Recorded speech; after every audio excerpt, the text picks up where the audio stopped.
إن الحمد لله نحمده ونستعينه ونستغفره ونعوذ بالله من شرور أنفسنا ومن سيئات أعمالنا. من يهده الله فلا مضل له ومن يضلل فلا هادي له. وأشهد أن لا إله إلا الله وحده لا شريك له، وأشهد أن محمدًا عبده ورسوله. يا أيها الذين آمنوا اتقوا الله حق تقاته ولا تموتن إلا وأنتم مسلمون. يا أيها الناس اتقوا ربكم الذي خلقكم من نفس واحدة وخلق منها زوجها وبث منهما رجالا كثيرا ونساء، واتقوا الله الذي تساءلون به والأرحام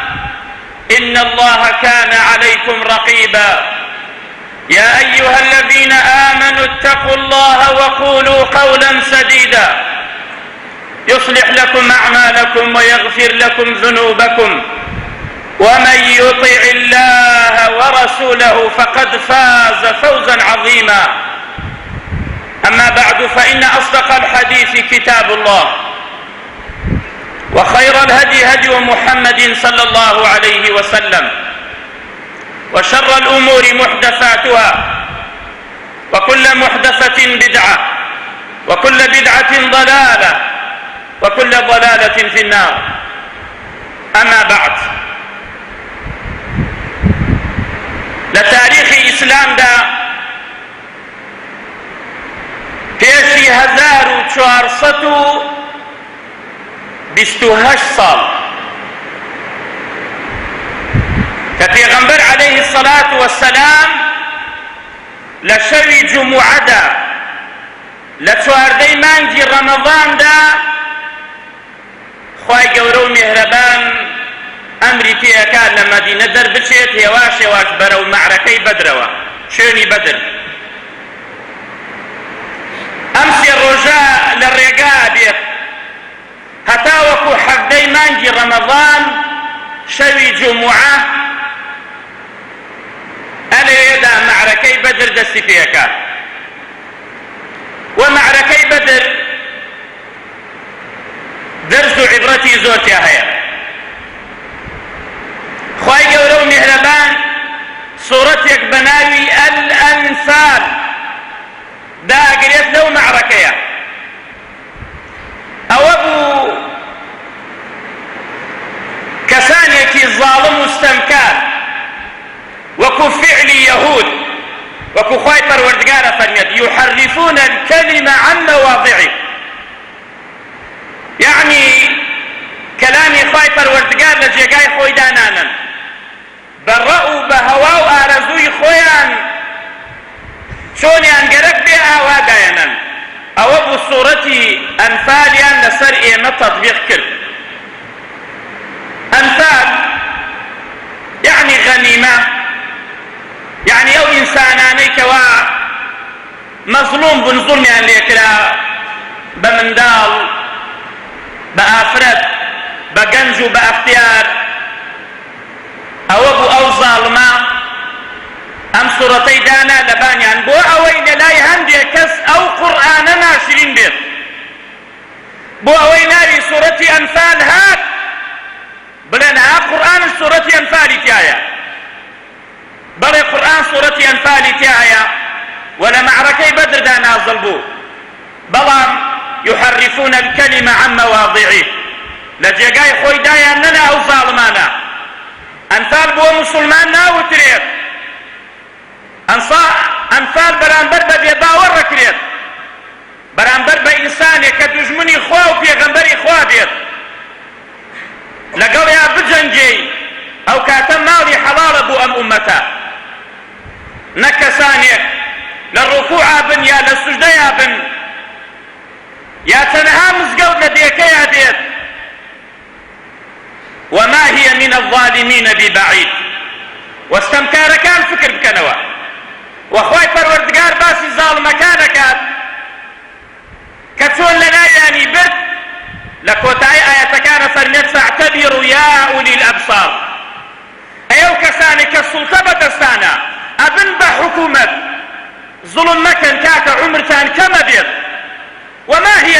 الظالمين ببعيد دوور نییە لە زاڵمەکانەوە هەتا وەکو مەسئولی و شت بەدەستە زوڵم مەکە کە حسابی شت بۆ نەکرا ئەو کاتە زوڵمت پێ ناکرێ فەخوای پەروەردگار وتلك الأيام نداولها بين الناس بینیتان هەر کەسێک خوێنەوار بێ سەیری قورئانی پیرۆز بکە ئەو ئومەمانە خوای پەروەردگار چیان بەسەرا هاورد و لە بەرچاومان زۆر دوور نییە ئەو زاڵمە چی لێ هات بۆچی زوڵمی کرد تەعەدایە کرد بۆ ئەوەی قورئانە پێشا و خەڵکی بخات بەڵێ پێغەمبەری خوا عەلەیهی سەڵات وەسەلام کاتێ دەرەکرێت لە شاری مەکە سەحابە هەمووی دەرەکرێت ئەوە ئینشاءالله لە خودبەیەکی تردا باسی جیهاد و حەقیقەتی جیهاد ئەکەین بابزانین ئەو کەسانەی کەوا خۆیان ئەتەقێننەوە ناو خەڵکیدا بە پەنجاها و بە سەتەها کەس ئەکوژن ئەمە جیهادە بەڵێ جیهادی شەیطانە ئەمە ئەو کەسانەی کەوا کەسێک بە زبانی ئەلێ لا ئیلاهە ئیلا الله حرامە لەسەری کە دای بچەڵەکێنێت چ جا خوێنی بڕێژێت نەخێر حاشا وەلیلا ئیسلام لەوانە بەریە ئەوە جیهادی پێ ناوترێت بەڵێ وەکو جیهاد ئیمانمان پێ هەیە کە ئەهلی سونە و جەماعە کە سەلەفی باوەڕی بە جیهاد هەیە بەڵێ کە پێغەمبەرە فەرمی عەلەیهی الصەلاة وەسەلام أمرت أن أقاتل الناس حتى يشهدوا أن لا إله إلا الله وأن محمدا رسول الله للا ينخوا وأمر في كلاوة خلقي بكوجم هتا وكو أرين لا إله إلا الله كوتيان لا إله إلا الله خلاص أم جا خلقي سي قسمي كان مسلمانة قسمي كان منافقة قسمي كان كافرة مسلمان درسي لو حديثة شملي ناكا نادي بكوجريت نادي دای بتەڵەکێنی منافقش ئینسانێکی جەبان دووڕووە لەبانەوە خۆی ئاشکراکە کە مسلمانە و لە دڵەوە ئێرانە بێباوەڕە بەخوا ئەمەش إذا جاءك المنافقون قالوا نشهد إنك لرسول الله شایەتی ئایە ئێمە ئەزانین تۆ پێغەمبەری خوایە پێغەمبەری خوا خوا فەرمێت من ئەزانم تۆ ڕەسوولی خوای بەڵام ئەمانە درۆکەن منافقش خۆی دەرەکە شایەتمان دێنێ بە درۆ خۆی دەرەکە ئەمێنە بەس بێباوەڕ بەس کافر بە کافر و بە بێباوەڕ ئەوترێت مەجالمانە دەن دینەکەی خوا بڵاو بکەینەوە جزیە بدەن پارە بدەن و لەسەر زەوی خوای پەروەردگار بژێن خوای پەروەردگار خەڵقتانی کردووە بۆ عیبادەت باوەڕ بەخوا نایەنن پێغەمبەری بۆتان نار بە قسەی بکەن باوەڕی پێ نایەنن قورئانی بۆتان داگرت باوەڕی پێ نایەنن لە ڕزقی خوا ئەخۆن پارە بدەن بۆ ئەوەی ئەو دینە حەقا بڵاو بکەینەوە پارەیاندا جیزیەیاندا حرامە لە سەرمان بیان کوژین بێ باوەڕەکانش پارەیان نەدا لەم یەبقە ئیلا الجیهاد ئەمجا جیهاد دەکرێ بەرامبەریان چونکە ئەوان ضدی حەقن بەڵام جیهادش ئاداب و شروط و شتی خۆی هەیە خوای گەورە و میهرەبان لقرآن تيروز دا فرميت ويسألونك عن الأنفال قل الأنفال لله والرسول فاتقوا الله وأصلحوا ذات بينكم وأطيعوا الله ورسوله إن كنتم مؤمنين كاتي درس لا شاري مدينة هاتن أبو سفيان قافليكي للرقاية مالكي زوري تيا حقی خۆیان لە پێغەمبەر عەلەیهی سەڵات وەسەلام ڕێیان لێ بگرێ و ماڵەکەیان لێ بسەنێت چونکە لە شاری مەکە دەرکران چونکە عەزیەت دران چونکە ماڵیان جێهێشت بۆی ببێتە قیساس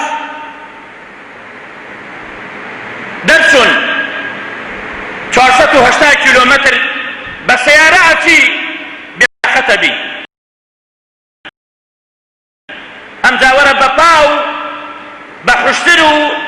بە وڵاق بەرژینی قایم بێ ئەبێت چۆن ڕۆیشت بێتن ئەو ماڵ و منداڵانە چۆن شارەکەی خۆیان جێهێشت کە پێغەمبەر عەلەیهی سەڵات وەسەلام هەر جار مەجارێ بەرێ کردە دواوە لە کەعبە ئەیوت یا کەعبە وەڵڵاهی خۆشەویستترین زەوی لە لای من تۆی، چکە لەیە لەدایک بوومە شاری خۆمە،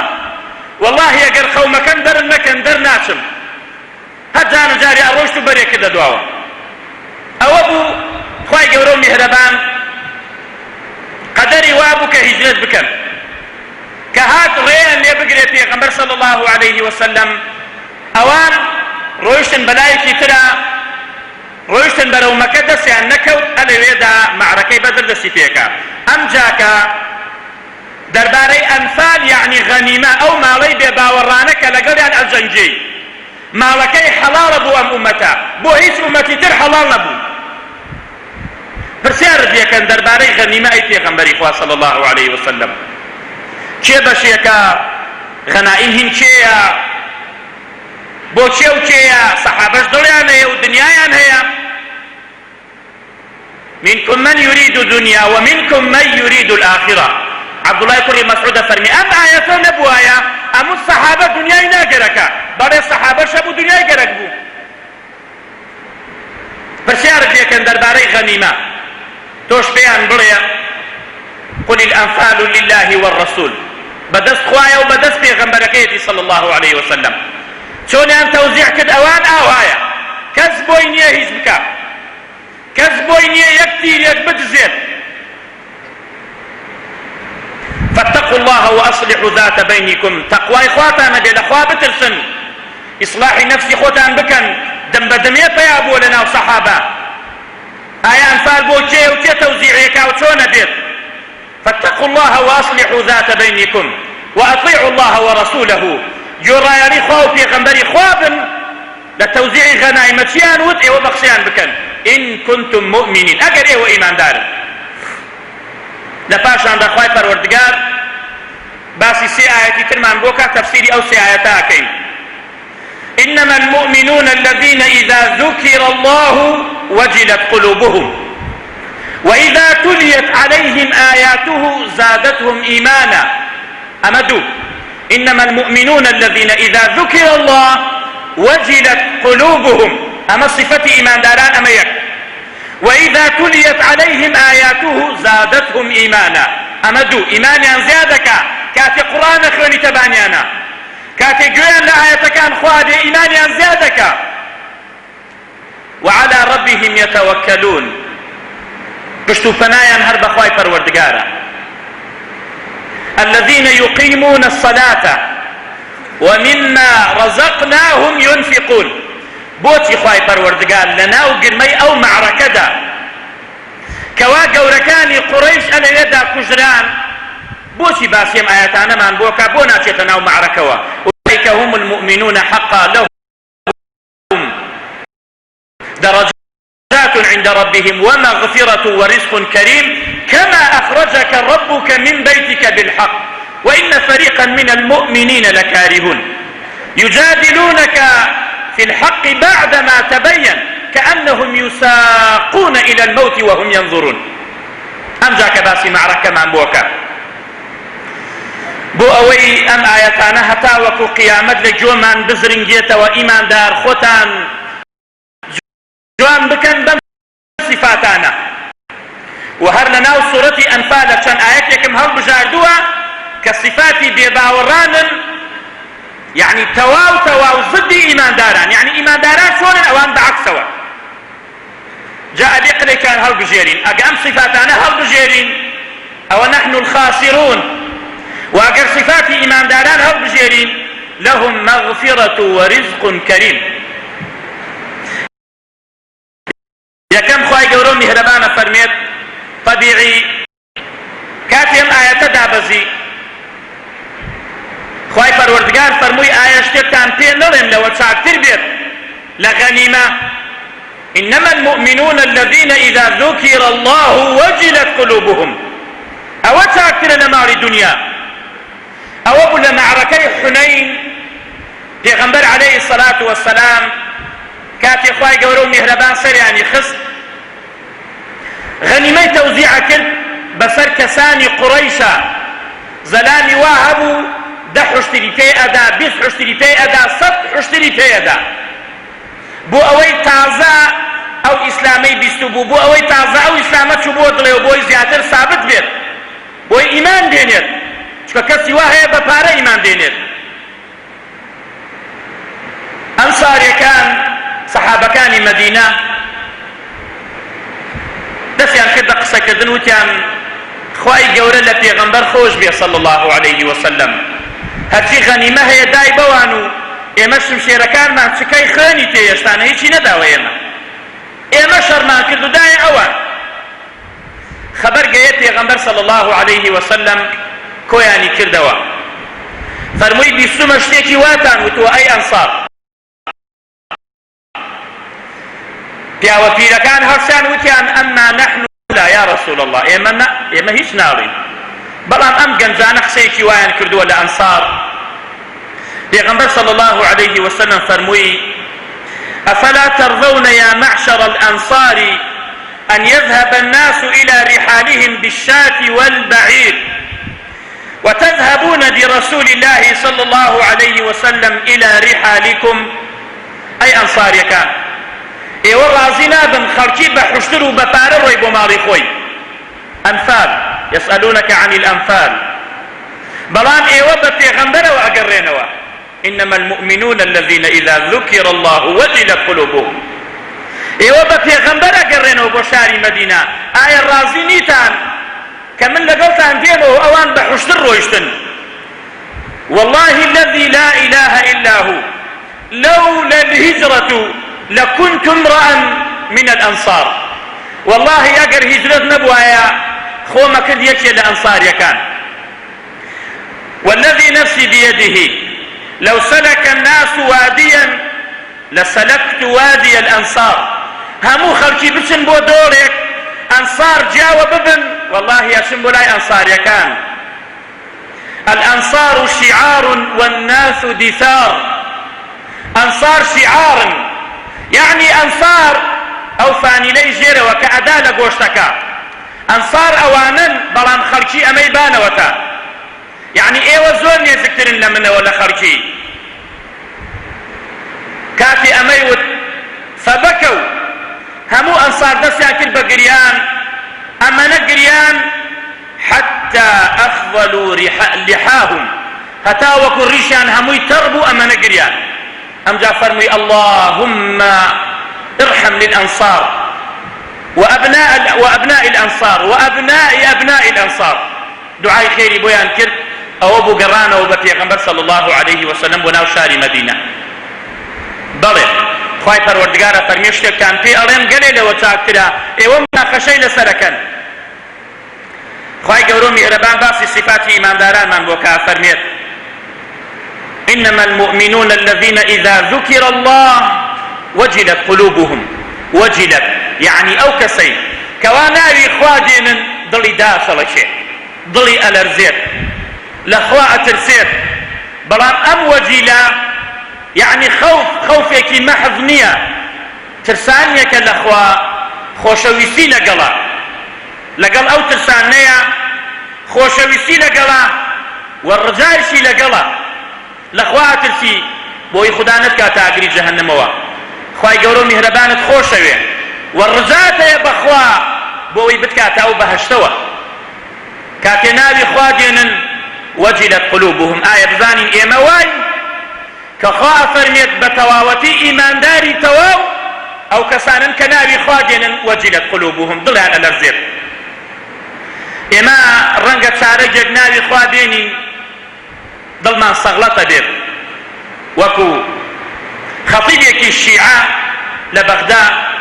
خواهي قولوا مهربان هدايتي دا وتي والله كافي خطبة موتوا خلتك زور دانشتبو ناوي خواه مهاور تفسيري آيات مكر باسي جهنم مكر خلتي هموي خوتبو أيوت لقل أموت حسين يا حسن يا ركض هلالنا ومسقوتك ثم والله أمانة دروكا كابراس إذا ذكر الله اشمأزت قلوب الذين لا يؤمنون بالآخرة وإذا ذكر الذين من دونه إذا هم يستبشرون. ناوي خواه بينا خويتر بلان ناوي شيخكي بيني داشا لكير ألي روحهم بقرباني بيت أو إيمان داري تواونية إيمان داري تواو أو كسي ناوي الله هات دڵی دابشەڵێکی و لەخوا بترسێ. وەجلت قلوبهم وإذا تليت عليهم آياته. بەڵام وەجلت وتمان خۆشەویستی و ڕەجای تایە، ترسانن لەخوا. ئەم وەجیلەتە سادە ترسانن نییە. سادە ترسانن ئەوەیە کە خوای گەورە و میهرەبان لە سوورەتی حیجرە ئەفەرمێت وەنەبئهم عن ضيف إبراهيم. پرسیار بکە و خەبەریان بدەرێ بە ئومەتەکەت دەربارەی ئەو میێوانانەی کە هاتن بۆ لای ئیبراهیم سەلامی خوای لەسەر بێت کە مەلائیکە بوون. إذ دخلوا عليه فقالوا سلاما قال إنا منكم وجلون. كاتي چوونە ژوورە بۆ لای ئیبراهیم سەلامیان کرد لە ئیبراهیم و ئیبراهیم سەلامی خوای لەسەر بێ نانی بۆیان دانا نان ناخۆن. اینجا عەرەب عادەتی وا بوو کە کەسێ بچێ ماڵەکەی نان نەخۆی ئەترسی ئەڵێ دیارە شتێک هەیە. قال إنا منكم وجلون يعني ئێمە لە ئێوە ئەترسین بۆچی نان ناخۆن. ئەوانە مەلائیکە بوون. ئەم وەجیلە ئەو وەجیلە نییە. ئەم وەجیلە خۆشەویستی لەگەڵا و مەحەبەتی لەگەڵا و ڕەجائی لەگەڵا. ئەمە ئیمانداران کاتێ ناوی خوا دێنن دڵیان داشەڵەکێت. بەڵام خوای پەروەردگار هەر لە سوورەتی ئەنفالدا باسی بێباوەڕانمان بۆکە ئەفەرمێت لە مقابلی ئەوە إن شر الدواب عند الله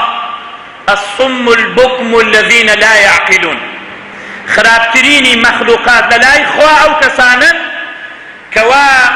صم واتە کەڕن يعني لە حەقیقەتا کەڕنین گوێیان هەیە ئەبیستن بەڵام حەق نابیستن. صم البكم بێدەنگ فهم لا يعقلون. بعقل ئەوان ئەگەر بعقل نەبن گوێ ناگرن و لە ژوورۆ قەپاتی بکەن. ئەبێ حەق بیبیستی نەک هەروە چۆن هاوردتە وا بیبەی. ئەبێ قسەی حەق بکەی. إن شر الدواب عند الله الصم البكم الذين لا يعقلون. ولو علم الله فيهم خيرا لأسمعهم أي لأفهمهم ولو أسمعهم لتولوا وهم معرضون. وجوش بقرن خواي پروردگار وايا ليبكا كبفامن هاد پشتكن لمدينة حقا. أما صفاتي بيباوران إيما ناري خواهات أبي دل من داب شلكير بلان كسانيك ناري خواهات پشت بكن لذكر خوا أو خواي پروردگار فرمويتي إن شر الدواب عند الله أو كسانة خرابتريني كسن لا إخوة قلي كان هل بجيرن. صفتي دوم أوي خواي قولوا مهربان فرميت إنما المؤمنون الذين إذا ذكر الله وجلت قلوبهم وإذا تليت عليهم آياته. كاتي قرآنك كاتي آياتي خوا بصري نخرن ريتوا زادتهم إيمانا. إيمانيان برز بيتو إيمانيان زياد أكا واتا بفعل شاك إيمان زياد أكا بفعل خرافة إيمان دا بزيت زادتهم إيمانا. الذين آمنوا وتطمئن قلوبهم بذكر الله ألا بذكر الله تطمئن القلوب. خوا دڵەکان ئەگەر بە ذکری خوا ئارام نەگرێ و ئیتر بەچی ئارام ئەگرێت. الله نزل أحسن الحديث كتابا متشابها مثاني تقشعر منه جلود الذين يخشون ربهم. أويا متشابه مثاني أويا القرآن زور كلمات كان بيك أكا متشابهة سيكي آياتك لسورتك أو آياتنا سورتك ترشاهية. ومثانية إمام سفيان كري عويناء فرميت يعني باسي تاكية بكريت باسي خرافية لقال أكريت. وكو خواي قوراء فرميت إن الأبرار لفي نعيم وإن الفجار لفي جحيم. أما مثانية خواي قوراء مهربان فرميت كلا إن كتاب الفجار لفي سجين. لمقابل فرميت كلا إن كتاب الأبرار لفي عليين. خواي قوراء مهربان فرميت هذا ذكر وإن للمتقين لحسن مآب. لمقابل فرميت هذا فليذوقوه هذا وإن للطاغين لشر مآب مثاني تقشعر منه جلود الذين يخشون ربهم كاتي جود لآيتكاني خوابو أبيت تزبيت جانتا أبيت جلدكي جانت آواي لبيت نابي الصمو بكم بيت إيمان زياد بكا نابي جول القرآن بقري بروي بري أمتشيا أجر إيمان داري حقيقي تفتيشي خود بكا بزا آواي بلام لمقابل خواي پروردگار فرميت باسي بيباوران من بوكا إيمان داران إذا تليت عليهم آياته زادتهم إيمانا بلان بيباوران خواي قورا فرميت وإذا تتلى عليهم آياتنا قالوا بيباوركان قد سمعنا لو نشاء لقلنا مثل هذا إن هذا إلا أساطير الأولين وإذ قالوا اللهم إن كان هذا هو الحق من عندك ما قالوا اهدنا فقال فأمطر علينا حجارة من السماء أو ائتنا بعذاب أليم أويا بباوران إذا تتلى عليهم آياتنا قالوا سمعنا لو نشاء لقلنا مثل هذا إما باب الجمعة لمبوة هو اسمعني بي بشوى كما أرين أما إلا أفسانة قديمة إن هذا إلا أساطير الأولين كان خوايا أقر ما حق للاينتو هاتوا نيانا خوايا هدايات ما بدأيت خوايا باراما مسألة ببارين دبزانم إيمان داران تليت عليهم آياته زادتهم إيمانا بلان بيبا وران وإذا تليت عليهم آياتنا قالوا قد سمعنا لو نشاء لقلنا مثل هذا باب الجمعة لمبوة ما تشيه هريخ النوم إذا هو اسمع نبي وكما يريد أما تشيه أما أفسانة قديمة أمدو ترازوية إيمان دار إيماني زيادك أو صفة إيمان دارا وأو كسيت مش لقرآنك أو بقرآن ضلي سقلتك وجوي لنا أقريت أو صفاتي بيبا ورانا أما دو صفات لصفات سيما هرلو آيات خواهي دورو مهربانا فرميت وعلى ربهم يتوكلون إيمان داران توكلك خواهي دورو مهربان وتدريان الاعتماد القلبي على الله پشتو فنايان خواهي دورو مهربانا وسبب يكش سبب الجزء كالتوكل نابي بلي توكل بخواها شيء بيتينا أسباب شرعي بينك أمجاك توكل بك سر خواهي دورو مهربان أمجاك توكل بك سر خواهي دورو مهربان أو أبو كابراي أعرابي فرموية پیغمبري خواه من حشتركم برلاكم توكل سر خواه فرموي نخير حشتركت ببستروا أمجاكش بخواه ببستر وپیغمبر صلى الله عليه وسلم كاتي هجرتي كرد لمكة وابو مدينة للرقاء دا أشيتنا وغاريك ولقل أبو بكر رضاي خواهي لبي خوي شاريتوا أو أبوي بزان خوشار نوا جبانيتي نية أو سببك شرعية أقر وابو پیغمبر صلى الله عليه وسلم هر بالرقاء أرشتو أيام قد سبب جزئك لتوكل وإيمان داران وعلى ربهم يتوكلون بلان بيبا وران توكل بسر خواناكن توكل بماري دنياو بقوركيانكن أقول ما سمعتم وأستغفر الله العظيم لي ولكم الحمد لله رب العالمين له الحمد الحسن والثناء الجميل وأشهد أن لا إله إلا الله وحده لا شريك له يقول الحق وهو يهدي السبيل وأشهد أن محمدا عبده ورسوله صلى الله عليه وعلى آله وصحبه أجمعين صفاتي شوارم وصفاتي بينجمع ماوە بۆ ئەوەی خوای پەروەردگار ئاگادارمان بکاتەوە ئیمانداران ئەم صفاتانە بگرنە بەر ئەمجا کە خوا سەرتانە خا وەکو چۆن ئیمانداران لە بەدر سەرخست ئەگەر ئەمانە صفاتتان نەدێت سەرخستنتان نییە وما النصر إلا من عند الله سەرکەوتنش بەدەست خوای گەورە و میهرەبانە صفاتی پێنجەم چوارەم خوای گەورە فەرمێت الذين يقيمون الصلاة ومما رزقناهم ينفقون أولئك هم المؤمنون حقا لهم درجات عند ربهم ومغفرة ورزق كريم أمجاك كما أخرجك ربك من بيتك بالحق وإقامي الصلاة الذين يقيمون الصلاة أويا أن تأتي به على الوجه الذي كان النبي صلى الله عليه وسلم يفعل. صلوا كما رأيتموني أصلي. أي صحابة كان شون من تنبيني ونيوجكم إيوشا بآوان نجبكن نادي كسي دس نقريت نادي كسي قاقاي لخوي نبيت نادي كسي دسي بشتوية البقريت أو نيوجي كواتي غنبر كردويتي صلى الله عليه وسلم.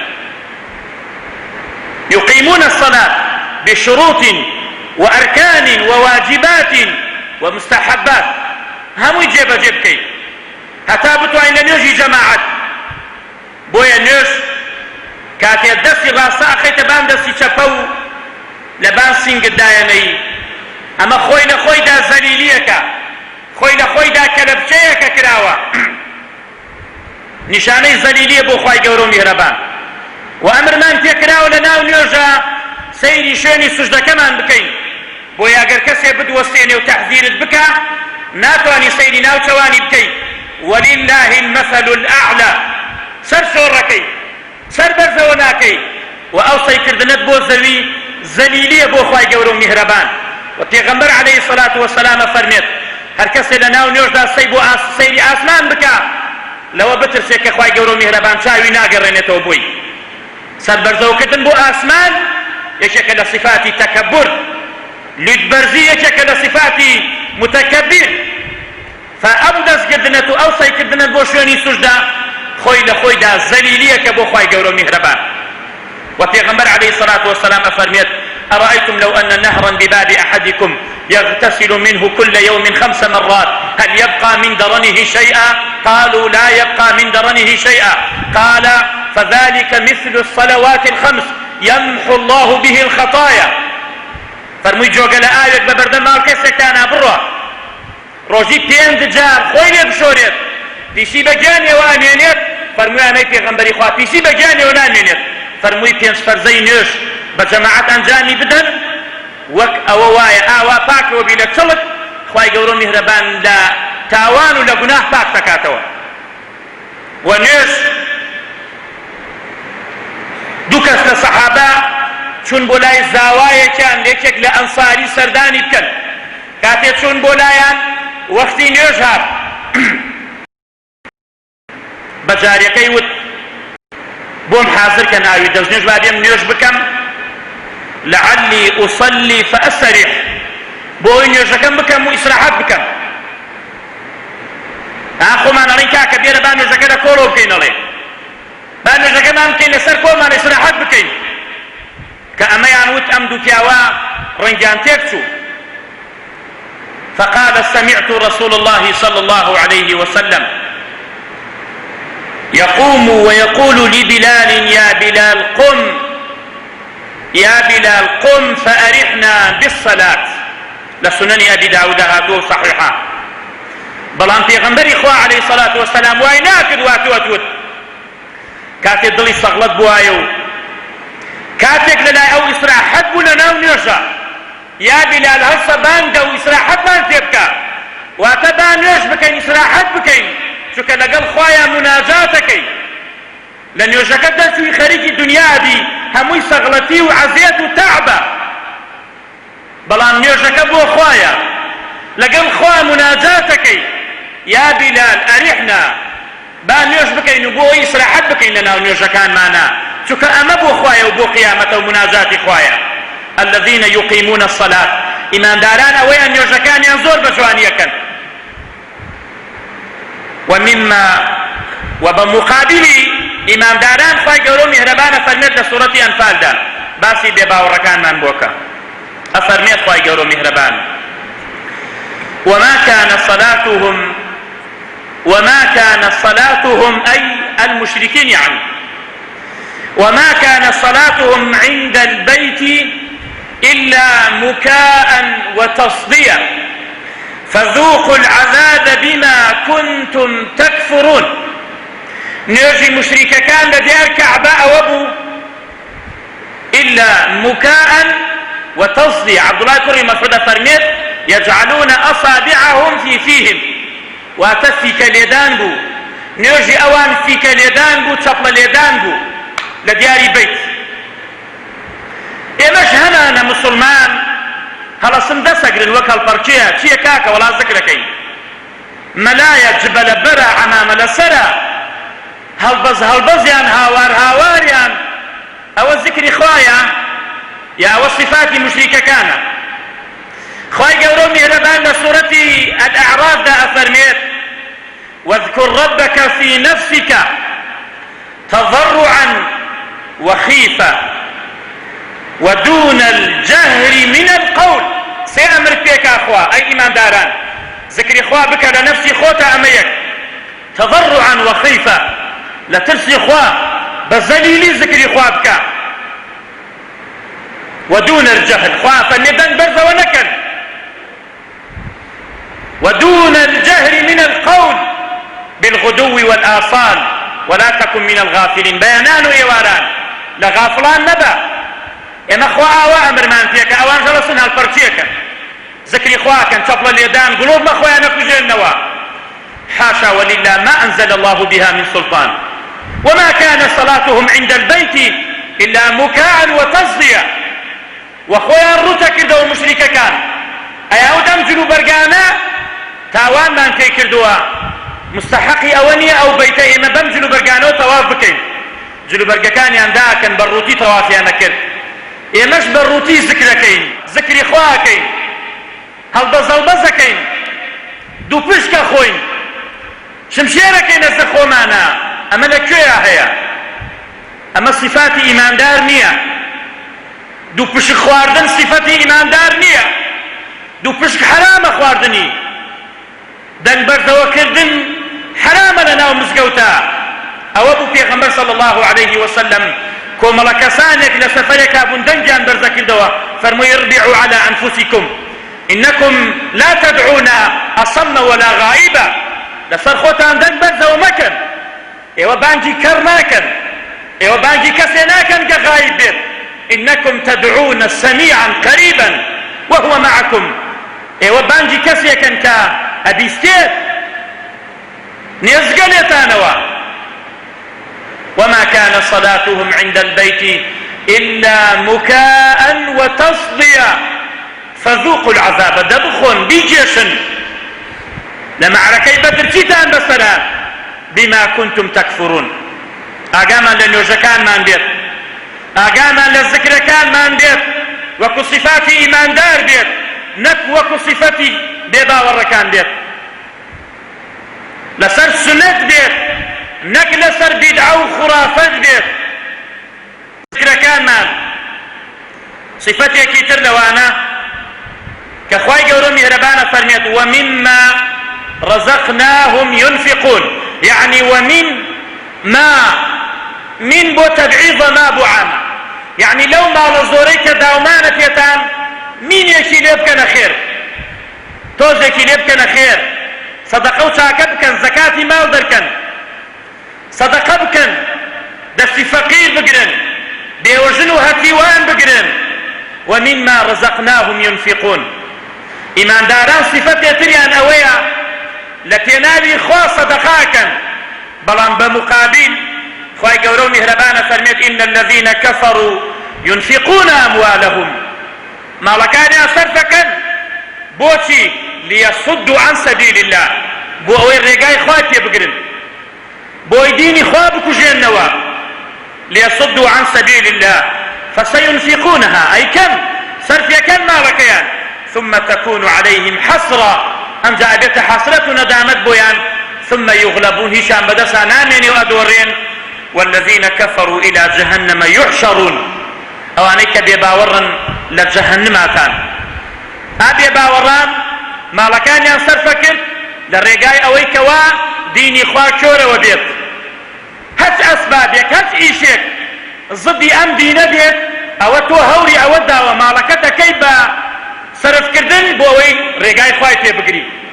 يتر كيفي خوتا دكانت هيا سيارت هيا خانكت هيا هرچيت هيا بارت هيا هرچيت هيا او بيت كزد ديني خواه بيت او تو رقاي خواه كردوه بلان ايمان داران ومما رزقناهم ينفقون في الخير درباري خلشي هجار خير تاكاكا وپێغەمبەر عليه الصلاة والسلام باسی ئەو حەوت کەسەمان بۆکە کە لەژێر سێبەری عەرشی خوان لە قیامەتە کە فەرمی هیچ سێبەرێک نییە ئیلا ئەو سێبەرە نەبێت وذكر منهم رجل تصدق بصدقة فأخفاها حتى لا تعلم شماله ما تنفق يمينه کەسێکیان تایە کە بەدەستی ڕاستە خێرەکە نایە لە شەفە پێی بزانێ واتە بە سڕی خێر زۆرەکە و ئیمامی عومەر ڕزای خوای لێ بێت ئەفەرمێت ئەن الأعمال تباهت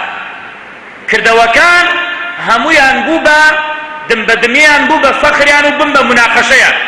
تباهت فقالت الصدقة أنا أفضلكم صدقة وتی عەزیەت مەخۆن بەخوا من چاکەی ناوتانم وعبد العزيز كري عمير فرميت الصلاة تبلغك نصف الطريق نيوشكان من هتا نيوير رقامان بو أبرد والصوم كبالرجوين أفرميت يبلغك باب الملك رجوع بات بردن قابي ملك أفرميت والصدقة تدخل عليه وصدقة كردن أكات جوروا فهول بدين خصوصا لما انقدر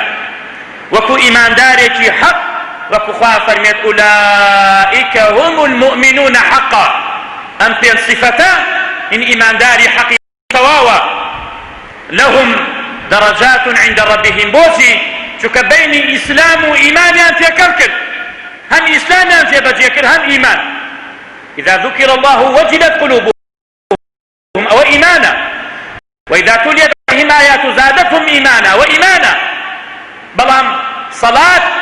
لإسلاما رجو لإسلاما صدقة لإسلاما أولئك لهم درجات عند ربهم شكر دوي شاكو برزيان كردا بويا درجات لنا إخوة ومغفرة وأخوة ليان خوش بيت ورزق كريم أو بهشتيك أخوة يقولون مهربان بك بقسمت من يا ربي خواه لتطارين وبنا وجوانا كانت بصفات برزة كانت يا ربي خدايا دموچاو من و گۆشتی گیانمان لە ئاگری جەهەنم بپارێزی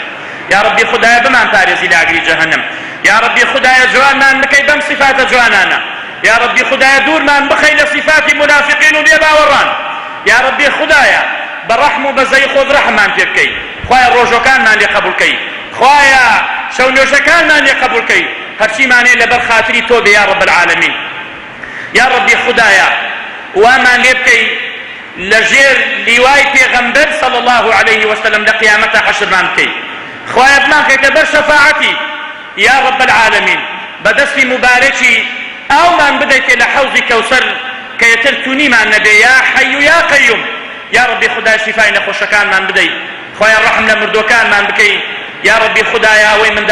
دالي بديتي خدايا اوي مشكلي هي بوي آسان كي خدايا اوي اسيري هي شون يوسف القران وبوي يعقوب آوادي قريت وناو مالو مناري خويا يا رب العالمين يا ربي خدايا آخر خير ما بكي آمين والحمد لله رب العالمين أقول ما سمعتم واستغفر الله العظيم لي ولكم سبحانك اللهم وبحمدك أشهد أن لا إله إلا أنت استغفرك وأتوب إليك وأقم الصلاة يرحمك الله